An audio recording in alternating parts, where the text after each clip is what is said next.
In World War II, 61 United States Army divisions were locked in mortal combat with the enemy in the European theater of operations. This film is about one of those divisions, the 10th Armored. Its nickname was the Tiger Division.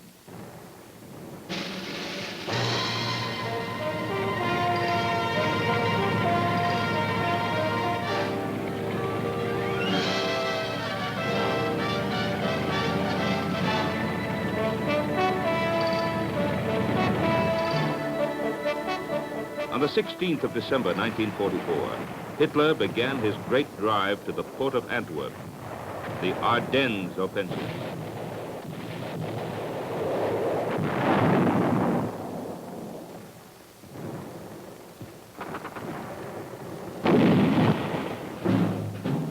Six later, on the 22nd of December, strong German forces surrounded the outnumbered and outgunned American defenders of Bastogne, a key communication center, vital to the success of Hitler's plan. As a result of this encirclement, the commanding general of the German 47th Panzer Corps delivered a surrender ultimatum to General Anthony McAuliffe, commander of the Bastogne garrison. General McAuliffe's reply to the German commander was nuts. Fighting in the beleaguered city was Combat Command B of the 10th Armored Division.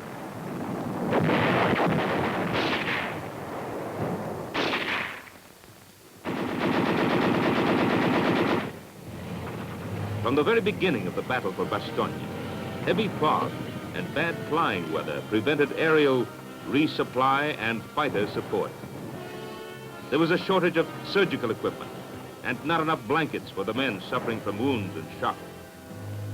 Ammunition was running low, and some of the artillery batteries were down to less than 10 rounds per gun. But the morning of December 23rd broke clear and cold, and visibility was unlimited from England to the foxholes of Bastogne, where every man looked up to the sky and prayed, and their prayers were answered.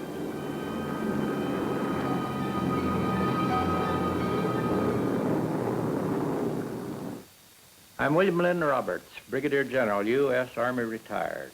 I was Combat Command Commander of CCB 10th Armored Division in World War II. The 19th TAC, we called them, furnished us every half hour a squadron of planes which circled us. At the same time, by some luck, a captain staggered into Bastogne. How he got there, I don't know, but he was an expert on operating with the air from the ground. We had a fine VHF set which could work with the air. We set that thing up in the middle of the compound, and he used the air as follows. The airplanes carried napalm bombs, ordinary bombs, rockets, and what he called bullets. He said, I pulled the napalm bombs first, then I pulled the bombs next, I pulled the rockets next, then I gave them bullets, and before I let them go, I made them circle once to give us new targets. I have estimated that the air was equal to at least 2 divisions of help, because they could see in the snow, which had newly fallen, where the tanks had gone, and they were able to bomb all of these little woods. And at one time, they found a column moving right toward the 4th Armored Division, which was battling to get into us. And I think the next air squadron destroyed the whole group. I am General Anthony McAuliffe, United States Army retired. I was at Bastogne with the 101st Airborne Division in 1944. One of the saddest and most dramatic incidents occurred on Christmas Eve night. We had asked for volunteers when we lost our hospital, and a very fine trained nurse, the daughter of the village hardware storekeeper, Renee Lemaire, volunteered. She took charge of a group of wounded from the 10th Armored Division in a house on the main street of Bastogne. But on Christmas Eve, a 500-pound bomb struck the house, went all the way through, and none of the 10th Armored Division soldiers, nor Renee Lemaire, not a one survived. On December 26th, elements of the 4th Armored Division crashed into Bastogne. The encirclement was broken, and for the Germans, it was the beginning of the end. After we'd been in there about 30 days, on the 16th of January, we were relieved. We left Bastogne in one of the worst blizzards I've ever seen. Going up Longwy Hill, about 40 miles south, great big long hill with a gentle slope, the tanks just couldn't make it. They were sliding back like bears on a slippery slide. In thinking it over, I've decided that if we had been in Bastogne alone without any infantry, we couldn't have held 10 minutes.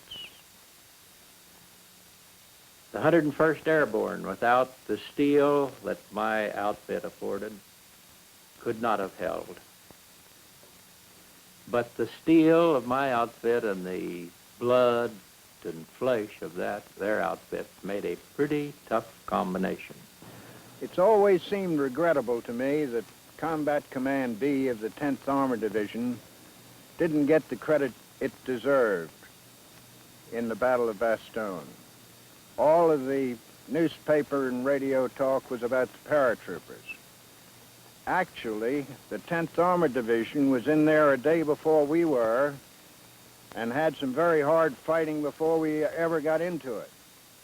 And I sincerely believe that we would never have been able to get into Bastogne if it had not been for the defensive fighting of the 3 elements of the 10th Armored Division who were first into Bastogne and protected the town from invasion by the Germans. On the 20th of February, 1945, following a much-needed rest and refitting, the 10th Armored Division was rolling in high gear again.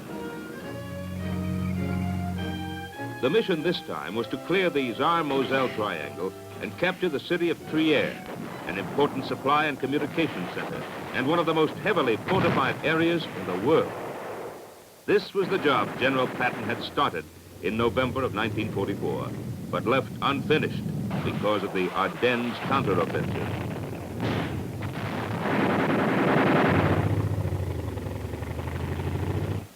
I am Colonel James O'Hara.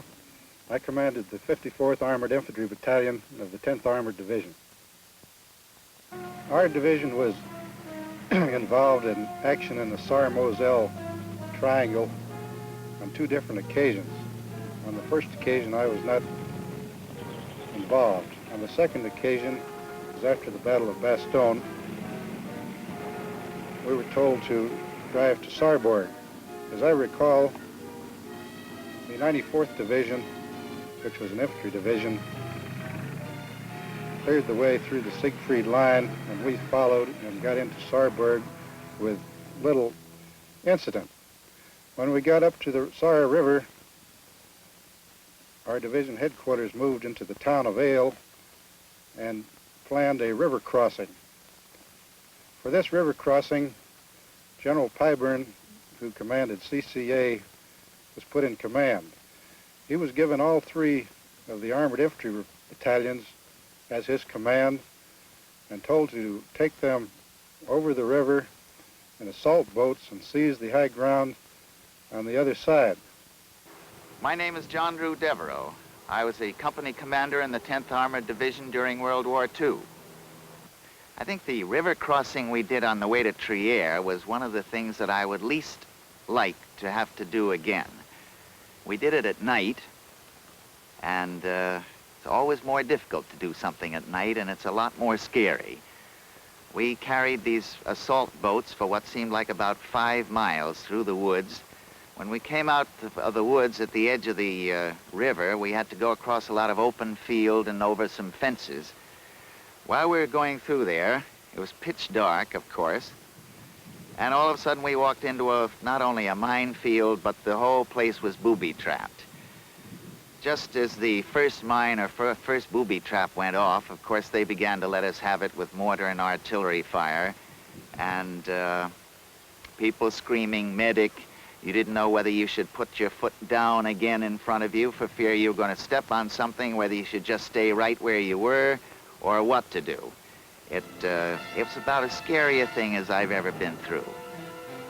We finally got to the river, crossed without too much trouble, but I tell you, it was a great feeling to get on the other side and get on solid ground again. We got up to the top of the hill, and down in the valley below, there we met again with General Pyburn. There was not too much action at this time, and we saw many prisoners coming to the rear. However, there were a number of pillboxes which had to be cleared out. Now, General Pyburn gave us our choice of when to clear these pillboxes out. Some of them did clean them out in the daytime, I mean some of our battalions. In my case, I decided to clear these pillboxes at night. We'd had a lot of training back in the States on how to take a pillbox, so when it came our turn to do this, we were fairly well prepared for it. We crawled through about 1,500 yards of open field, got down into an anti-tank ditch, and then the approved routine was that your bazooka man was to fire his bazooka at the observation slit of the pillbox while a couple of the others went around the back and threw grenades in. Well, I turned to the bazooka man and I said, okay, now you fire at the observation slits, and he said, okay, and he turned around to the rocket man, say, give me the rocket for the bazooka, only to find that the rocket man was lying on his stomach about 1,500 yards way back where we'd started. So there was nothing much to do there but take a couple of N1s and pop away at the slit while the platoon sergeant and myself went around the back. It was rather like the movies. Platoon sergeant would open the door, back door of the pillbox, and I'd take a grenade and throw it in, and then he'd slam the door and we'd both lean on it, make sure nobody got out. We did this pretty well all afternoon, and I think about the end of the afternoon we had maybe 100, 150 prisoners. By February 21st, 48 hours after the attack on the Saar-Moselle Triangle began, the Tigers of the 10th, together with elements of the 94th Infantry Division, had overrun 85 square miles of German real estate and captured 23 towns, thus setting the stage for the subsequent capture of Trier.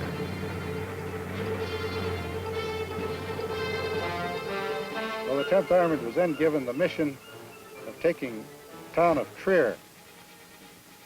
So we were sent down the road and were told to capture Trier, and we had to go through a town called Zerf. When my battalion got up near the town of Zerf, we found that the Germans, which we had knocked out from the area around the river, had retreated just behind Zerf, and they were zeroing in on Zerf with heavy artillery.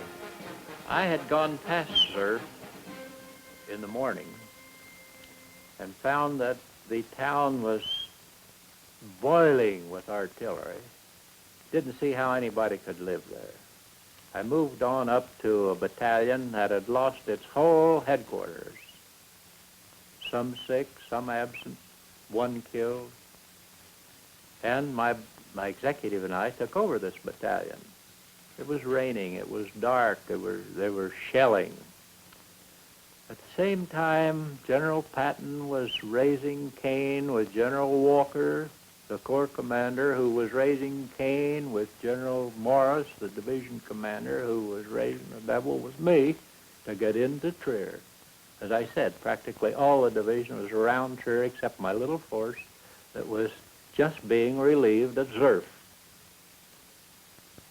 Colonel Richardson, Lieutenant Colonel Richardson, was commanding. I heard that he was to be relieved by the Rangers in the afternoon. Get into Zerf, they were yelling over the radio. I sat in the headquarters that evening with Roberts, my exec, and we used an old map and decided that we'd play this as a map problem.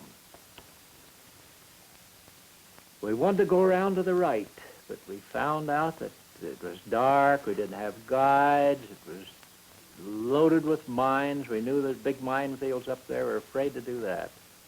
The only road was directly into Trier, but you couldn't hold a hand up in the afternoon on this road because the Germans were on the ridges on each side, so we couldn't figure on this road.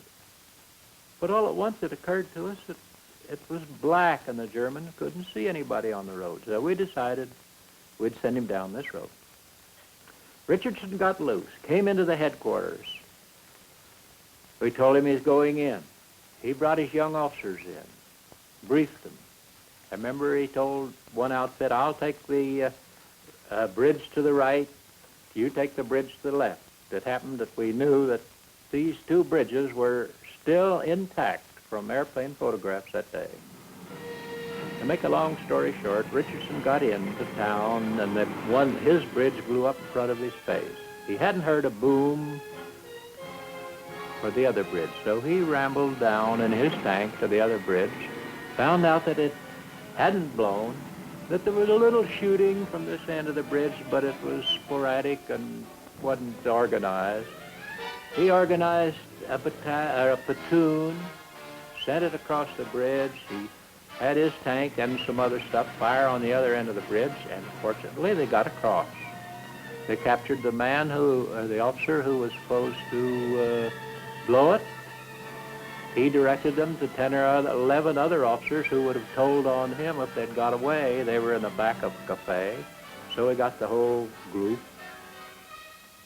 My name's John Winter. I was a tank platoon sergeant of the 10th Armored Division during World War II.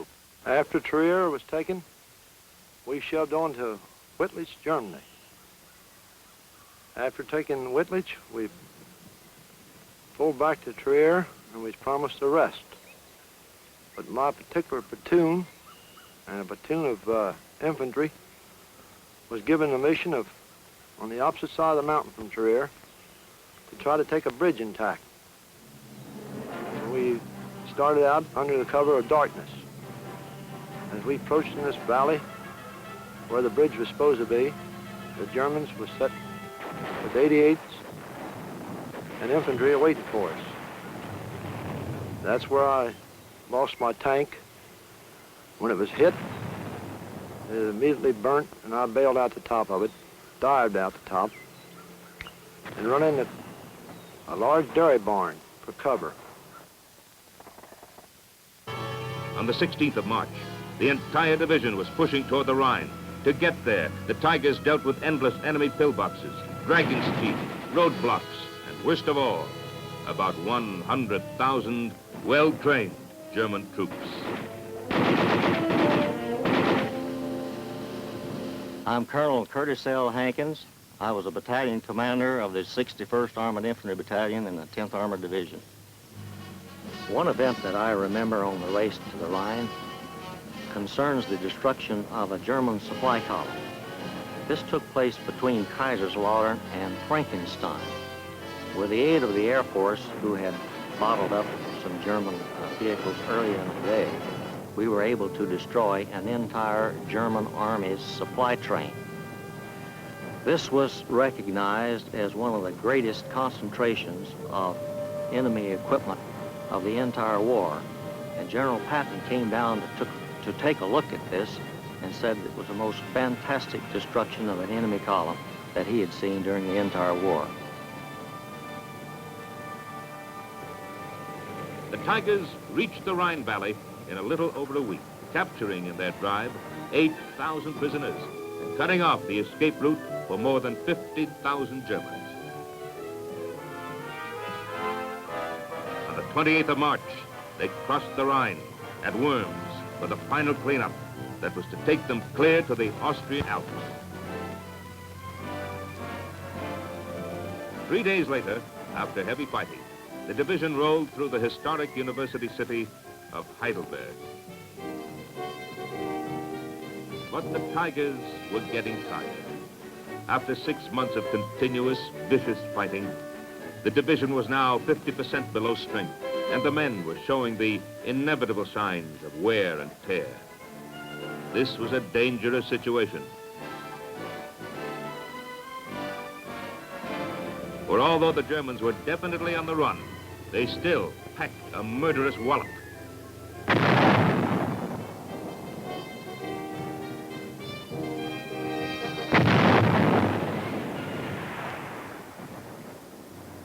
On the 3rd of April, 1945, the 10th Armored Division and a battalion of the 100th Infantry Division received orders to seize the town of Heilbronn and continue east.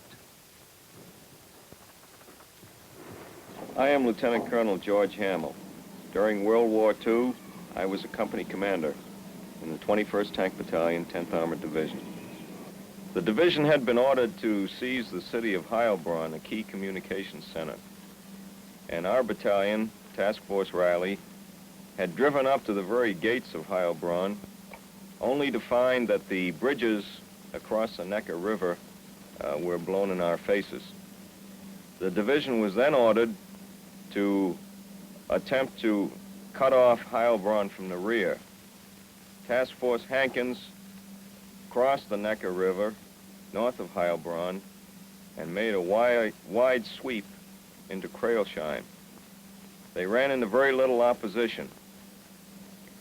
We were ordered to follow Task Force Hankins, pass through at Crailsheim, and continue on toward Schwäbisch Hall.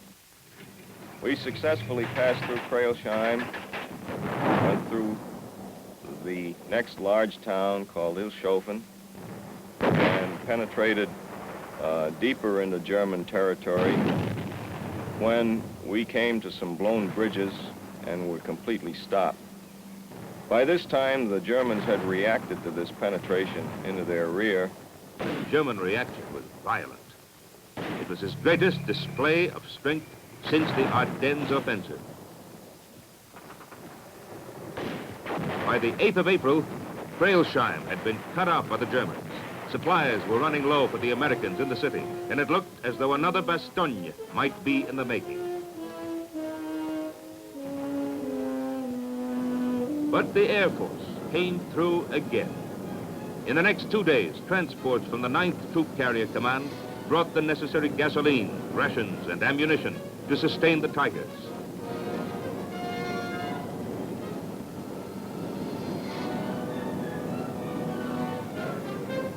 Despite their ability to beat off one enemy attack after another, the Tigers could not maintain supremacy of Crailsheim without reinforcements, and reinforcements were not available. As a result, the mission was changed, and the division ordered to withdraw from the area. We all resented, I think, the fact that we had to give up this terrain that we'd taken and held. Certainly we were not driven out. We withdrew. It was a sad disappointment indeed to receive orders to withdraw from Crailsheim, especially after it appeared that the overall objective had been won. From the 11th to the 22nd of April, the combat-fatigued Tigers streaked south. By the 23rd of April, they stood poised along the north bank of the Danube River, southeast of Ulm, where the 44th Infantry Division was already fighting, and where intelligence reports indicated the 1st German Army planned to make a desperate stand.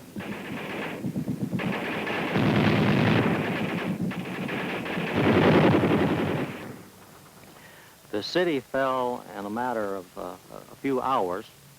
As the lead vehicle passed the outskirts of the town at 8:54 in the morning, I immediately sent the message back to Combat Command. And a few minutes later, the Paris radio announced captured Ulm. when in fact we were still fighting there. With the capitulation of Ulm, the 10th's 3 combat commands raced forward with violent effectiveness. Town after town was gobbled up in the great rush. Our division was ordered to attack down through the Bavarian Alps to the Brenner Pass to link up with American troops coming north through Italy. The Germans had threatened to make a last-ditch stand in what was referred to as the German National Redoubt area.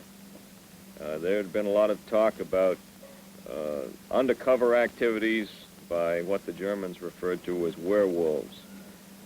As we approached the Alps, we could see them from a distance, and it certainly made all of us pause, wonder what awaited us.